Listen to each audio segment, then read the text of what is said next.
గంధం రాసి పల్లకీలో ఎక్కించుకొని తీసుకొస్తానులే. ఏంట్రా ఆ వెక్కిరింపు మాటలేమిటి? మరి లేకపోతే ఏంటి తాతయ్య?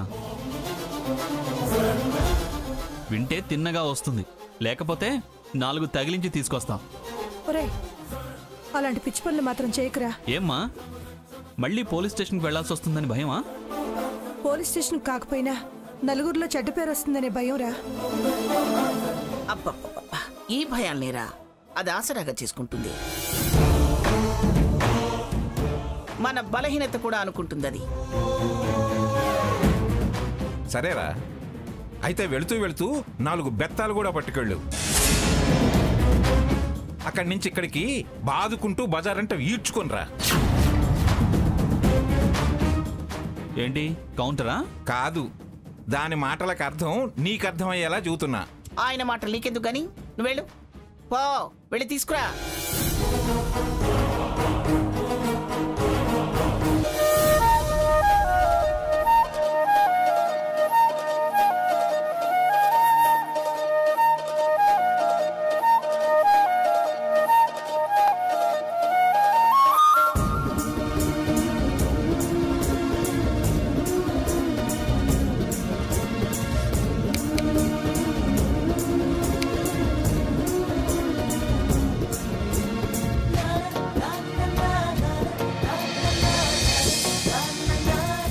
ఏంటి కొత్తగా చూస్తున్నట్టు అలా చూస్తున్నావు?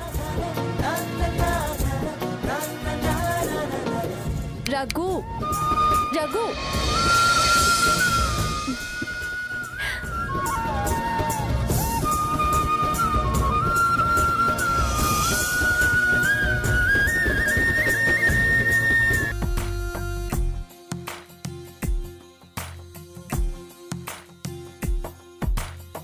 నీలి రంగు చీరలోన సందమామ నీవే జాణ, ఎట్ట నిన్ను అందుకోనే.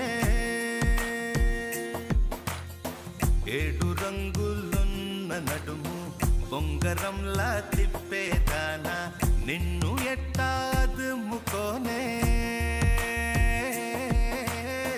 ముద్దులిచ్చి మురిపిస్తావే, కౌగిలించి కౌగిస్తావే, అంతలోనే జారిపోతావే. మెరుపల్ల మెరిసి జానా, వరదల్లె ముంచె జానా, ఈ భూమి పైన నీ మాయలోన పడనోడు ఎవడ జానా. జాన అంటే జీవితం, జీవితమే నర జాడరా, దానితో సయ్యాడరా, ఏటికి ఎదురీదరా.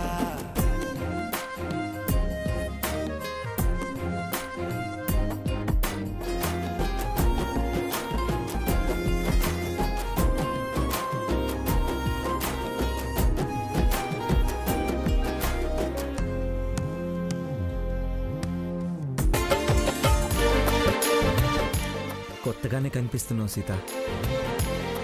ఇవాళ నీలో కొత్త కొత్త అందాలు కనిపిస్తున్నాయి. నిన్నిలా చూస్తుంటే మనసు ఎటో వెళ్ళిపోయింది. ఎటు వెళ్ళిపోయిందో? కొత్త లోకానికి. అలా ఎలా వెళుతుంది? అది నా మనసు కదా. నీతో కలిసే వెళ్ళింది. నాకు తెలియకుండానే కూడా వచ్చావు అంటున్నాను కదా. విజయం తాలూకు ఆనందం కలిసి నీలో కొత్త సొగసులు తొంగి చూస్తున్నాయి. ఆహా, మధుర క్షణాలకి అర్థం తెలిసి మధురానుభూతుల్ని అనుభవించాను. ఒక స్వప్నం నిజమైనట్టు. ఒక హలో, మరీ అంతొద్దు. ఇప్పుడు నేనేం కాదన్నానని మరీ అంతలా పొగిడిస్తున్నావు. ఇంకా నాకేం కావాలనిపించట్లేదు సీత. ఇలాగే నిన్ను చూస్తూ ఉండిపోవాలనిపిస్తుంది. ఈ చూపులు పొంగిపోవడాలు కడుపు నింపవు గాని పద భోంచేద్దాం. ఆకలిగా లేదు, సంతోషంతో కడుపు సగం నిండిపోయింది. మిగతా సగం ఖాళీగానే ఉందిగా. అలా అనిపించడం లేదు. నాకు అనిపిస్తుంది. పద భోంచేద్దాం.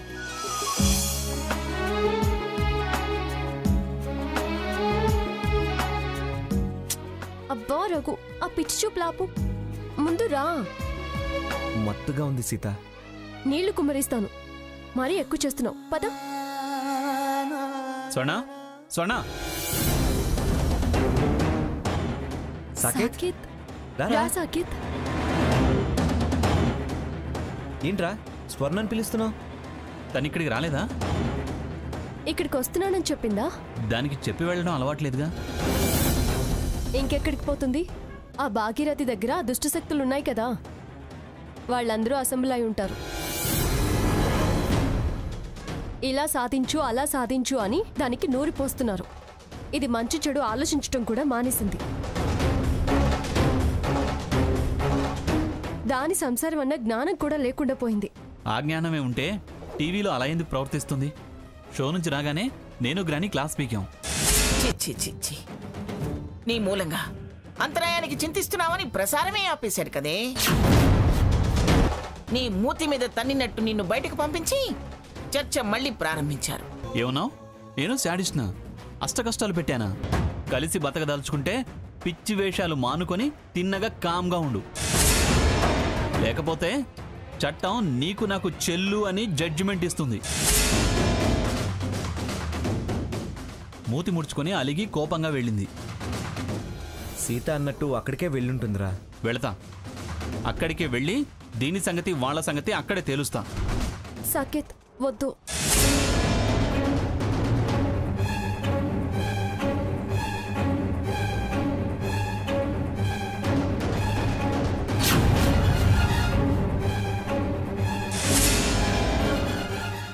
వెళ్ళి వాళ్లతో గొడవ పడి పరువు పోగొట్టుకోవడమే అవుతుంది. నువ్వు వెళ్ళొద్దు. కాస్త వెనక ముందు అదే ఇంటికొచ్చేస్తుందిలే. ఓకే, నేను వెళ్ళొస్తాను మరి. అరే ఆగరా, భోంచేసి వెళ్ళొచ్చు. పర్లేదులే అన్నయ్య, నేను వెళ్తా. పర్వాలేదులే అంటావే. భోంచేసి వెళ్ళమన్నప్పుడు కాదని వెళ్ళకూడదు అంటారు. పద సాకేత్, భోంచేద్దు కాని పద. రారా.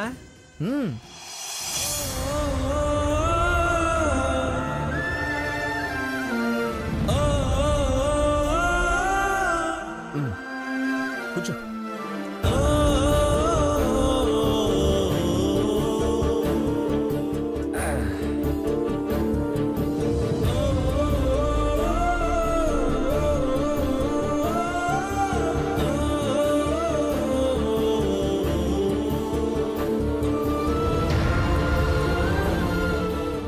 తినరా? ఎందుకు మొహమాటం? తిను. ఏం లేదు. సాకేత్లో ఎంత మార్పు వచ్చింది. చాలా తక్కువగా చూసేవాడు, ఇప్పుడు తనే దిగొచ్చాడు. డౌన్ టు ఎర్త్ అంటే ఇదే కాబోలు. ఏదైనా వీళ్ళని ఇలా చూస్తుంటే నాకు చాలా ఆనందంగా ఉంది. వెంటనే ఈ విషయం అమ్మమ్మ గారికి చెప్పాలి. రఘు, మీరు తింటూ ఉండండి, నేను వెళ్ళి సాల్ట్ తీసుకొస్తాను. అత్తయ్య గారు, మంచినీళ్ళు తీసుకోండి.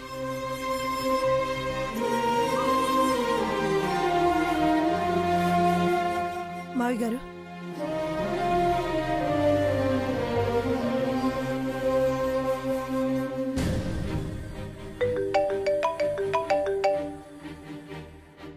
సీత ఫోన్ చేస్తుందేమిటి? అక్కడ ఏమైనా గొడవలు జరిగాయేమో అత్తయ్య గారు. వాడేమో సెటైర్లు విసురుతూ బయలుదేరాడు, నువ్వేమో ఆజ్యం పోసి పంపావు. గొడవేం కర్మ, పెద్ద యుద్ధమే జరుగుంటుంది. లేకపోతే సీత ఎందుకు ఫోన్ చేస్తుంది?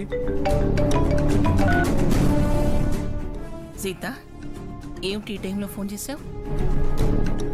అదేమన్నా అక్కడ వాడితో తగాదా పడుతుందా? గొడవ ఎవరితో అని మీరు అలా అడుగుతున్నారు అమ్మమ్మ గారు? స్వర్ణ అక్కడికే మీ మీద గొడవ పట్టడానికి వచ్చి ఉంటుందని సాకేత్ మీ ఇంటికి వచ్చాడు. సాకేత్ స్వర్ణ అంటూ ఇక్కడికి వచ్చాడు, కానీ స్వర్ణ ఇక్కడికి రాలేదు. లేదు. మరి వీడు బయలుదేరాడా? లేదమ్మమ్మ గారు. అదక్కడ లేదుగా. అది లేకపోతేనే అన్న వదినలో మేమున్నాం కదా, అందుకే ఆగాడు.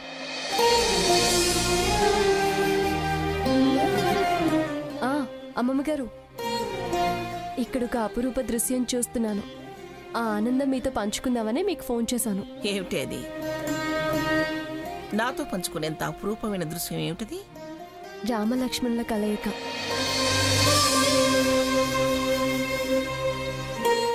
అన్నదమ్ములు ఎంతో అన్యోన్యంగా పక్కపక్కనే కూర్చొని ఆనందంగా భోజనం చేస్తున్నారు. వాళ్ళకి సీత వడ్డిస్తోంది. వాళ్ళలా ఒకరి పక్కన ఒకరు కూర్చొని భోజనం చేస్తుంటే చూడ్డానికి నా రెండు కళ్ళు సరిపోవడం లేదమ్మమ్మ గారు. చెమ్మగిల్లిన కళ్ళతో స్పష్టంగా వీళ్ళని చూడలేకపోతున్నాను. మా రామాయణంలో సీత రఘురామే వనవాసానికి వచ్చారు. కానీ ఇప్పుడు భరతుడొచ్చి పాదకులు ఇవ్వన్నయ్యా, పట్టాభిషేకం చేస్తా అన్నట్టుంది ఈ సన్నివేశం.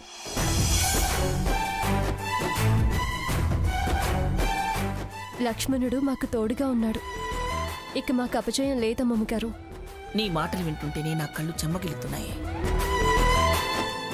సీత, వాళ్ళ కలుపుకోలుతనం, ఆ బంతి భోజనం వీడియో తీసి మాకు పంపించవే, మేము చూసి ఆనందిస్తాం. అలాగే అమ్మమ్మ గారు, ఇప్పుడే పంపిస్తాను. ఏంటి మంగ, ఏదో నా కళ్ళు చెమ్మగిల్లుతున్నాయి అంటున్నావు? యుద్ధం పోరాటం అన్నారుగా, కాస్త ఆగండి, అక్కడేం జరిగిందో చూదురు గాని.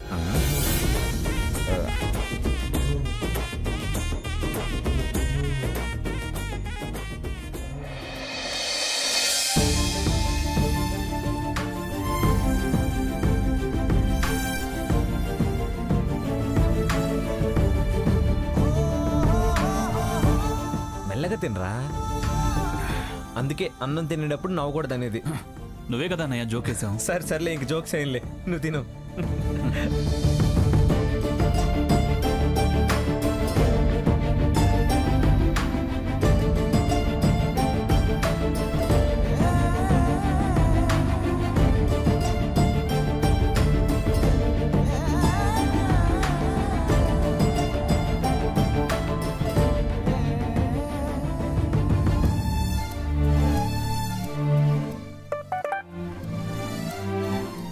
ఇదిగో వచ్చేసింది, చూడండి. ఈ వీడియో అమ్మమ్మ గారు చూస్తే ఎంత ఆనందపడతారో. సీత, పెరుగు తీసుకురా. తీసుకొస్తున్నాను రాకు.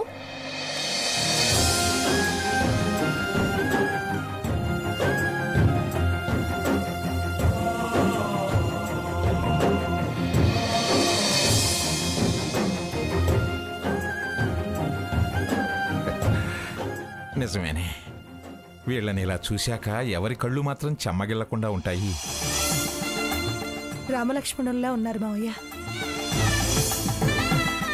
ఈ మాటే సీత కూడా అంతే.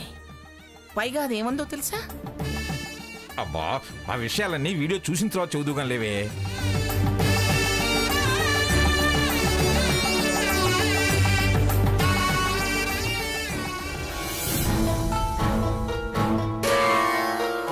చెప్పండి స్వామి, చెప్పండి. మీ తత్వాలు విని చాలా రోజులైంది. గాని అంతకునికిలేమీ కలదు నీకు, ఎందుకుర నీకింత బాధ జీవా వెనుకోర కథ. దీనికి అర్థమేమిటో మీకు తెలుసా? స్వామి వివరిస్తున్నారుగా. ఈ శరీరం శాశ్వతం కాదు, దీన్ని దాచే బట్టలను శుచిగా చూస్తారు, కానీ మనస్సుని బుద్ధిని శుచిగా ఉంచడం మరుస్తారు. వల్లకాటికి పోయే వాటికన్నా వెంట వచ్చే మనస్సుని బుద్ధిని శుచిగా ఉంచుకోమని చెప్పారు బ్రహ్మంగారు.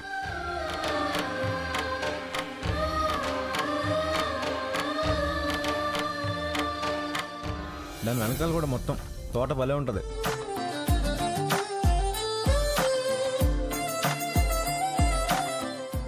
సీత, ఏమైనా హెల్ప్ చేయనా? నేను హెల్ప్ చేయను వదినా. ఆ మాట అన్నారు, అంతే చాలు. చాలా సంతోషంగా ఉంది సాకేత్. ఈ మార్పు ఇలాగే ఉండాలి. మీ అన్నదమ్ములు సఖ్యంగా ఉంటే ఈ ప్రపంచాన్ని జయించగలరు. అందుకేనా నన్ను హెల్ప్ చేయొద్దు అంటున్నావు? నువ్వు స్వర్ణ కూడా త్వరలోనే ఇంతే సంతోషంగా ఉండాలని కోరుకుంటున్నాం సాకేత్. ఈ జన్మలో అది ఉంటుందని నేను అనుకోను. బ్రతికి పరులకు ఉపయోగపడాలి, కానీ నాది నాది అంటూ పరులను దోచుకుంటే చివరకు బ్రతికుండగానే నరకబాధలు అనుభవిస్తారు. ఏం చేయాలి స్వామి? దైవచింతన, పాపభీతి, దాన ధర్మాలు, మంచితనం కలిగి ఉండాలి. జాలి, దయ, మానవత్వం చూపిస్తూ బ్రతకాలి. ధ్యానం మనల్ని సత్ప్రవర్తన వైపు మళ్లిస్తుంది, మంచి ఆలోచనలు కలిగిస్తుంది. చాలా బాగా చెప్పారు స్వామి. సర్వం ఈశ్వరమయం, ఆ స్వామే మనకు ఆధారం. సాకేత్, అది చిన్నపిల్ల, త్వరలోనే ఖచ్చితంగా మారుతుంది చూడు. పిల్ల తల్లి, అది చిన్నపిల్ల కాదు.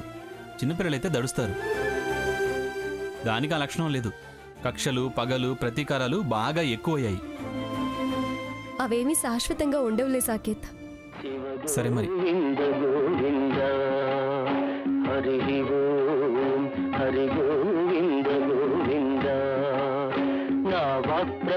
ఏంటిక్కడ స్వామీజీలా ఉన్నారు? అవును సాకేత్, స్వామీజీ బ్రహ్మంగారి తత్వాలు పాడుతున్నారు. అప్పుడప్పుడు ఇక్కడున్న జనాలకి ఇదే పెద్ద రిలాక్సేషన్. బ్రహ్మంగారా? ఆయన ఎవరు? బ్రహ్మంగారు తెలీదా? నో, నేనెప్పుడు వినలేదు. నీకు ఆయన గురించి బాగా తెలుసా అన్నయ్య? తెలుసా అంటే తెలుసు, కానీ అంత బాగా నీకు వివరించేంతగా తెలీదు.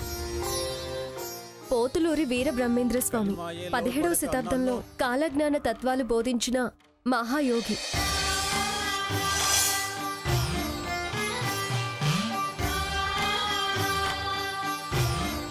హేతువాది, సంఘ సంస్కర్త, దైవ స్వరూపులు.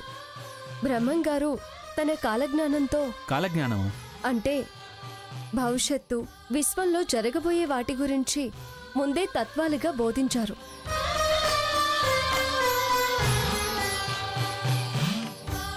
పంతొమ్మిదవ శతాబ్దంలో జరగబోయేవి ముందే చెప్పారు.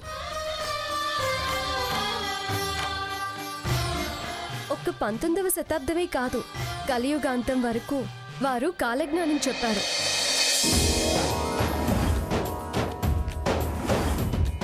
ఫ్రెంచ్ ఆస్ట్రాలజర్ నోస్ట్రాడమస్ ఎలాగో అలాగా చివరికి కడప జిల్లా కందిమల్లయ్య పల్లిలో చాలా కాలం నివసించి అచ్చిమాంబకు కాలజ్ఞాన తత్వం బోధించి అక్కడే జీవ సమాధయ్యారు.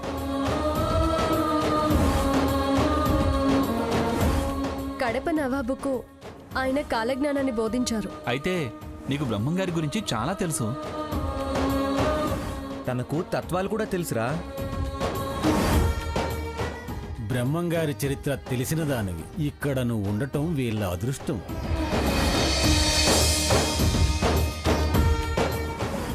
ఏదమ్మా, ఒక తత్వం చెప్పు. వచ్చింది తెలియదు, పోయేది తెలియదు, మధ్యలో మన బ్రతుకు ఏమవునో తెలియదు, ఏమీ తెలియని జన్మకెందుకురా గర్వంబు, అందరినీ కాపాడు ఆది పురుషుణ్ణి నమ్ము. బ్రహ్మంగారి చరిత్ర తెలిసిన దానివి ఇక్కడ నువ్వు ఉండటం వీళ్ళ అదృష్టం. ఏదమ్మా, ఒక తత్వం చెప్పు. వచ్చింది తెలియదు, పోయేది తెలియదు, మధ్యలో మన బ్రతుకు ఏమవునో తెలియదు, ఏమీ తెలియని జన్మకెందుకురా గర్వంబు, అందరినీ కాపాడు ఆది పురుషుణ్ణి నమ్ము. గొప్పగా చెప్పావు తల్లి.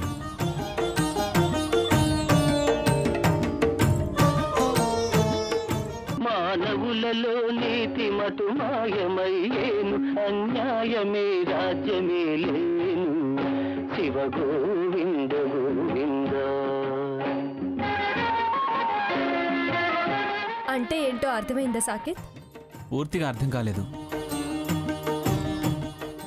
వేమన్న చెప్పింది కూడా ఇంచుమించు ఇలాంటిదే. నాది నాది అని అంతా ఇంత అని గర్వంతో చెప్పుకుంటారు మనుషులు. వారి జన్మంతా వెంట తెచ్చుకున్నది శూన్యం, ఎంత కూడబెట్టినా చివరకు మిగిలేది 6 అడుగుల నేలే. అది గ్రహిస్తే మంచిది అని. ఈ స్వామీజీని స్వర్ణ దగ్గర తీసుకెళ్లి ఇవన్నీ వినిపిస్తే అప్పుడైనా కాస్త దాని బుద్ధి మారుతుందేమో. ఎవరు ఎవరిని మార్చగలరు బాబు? దైవ ధ్యానంబు కన్నా మించింది లేదు. అనంత శక్తులు అందులో ఉన్నాయి. ఆయన ఆజ్ఞ లేనిదే ఎవ్వరూ ఏమీ చెయ్యలేరు. చాలా దుర్మార్గంగా ప్రవర్తిస్తోంది స్వామి. సన్మార్గము ఆ దైవమే చూపెడుతుంది. కాలజ్ఞానం వివరంగా చెప్పిందిలా. కాలజ్ఞానంలో ఏం చెప్పారు బ్రహ్మంగారు? చాలా చాలా విషయాలు చెప్పారు సాకేత్. అవి ఇక్కడ చాలా జరిగాయి కూడా. అందులో కొన్ని మనకి తెలుసు.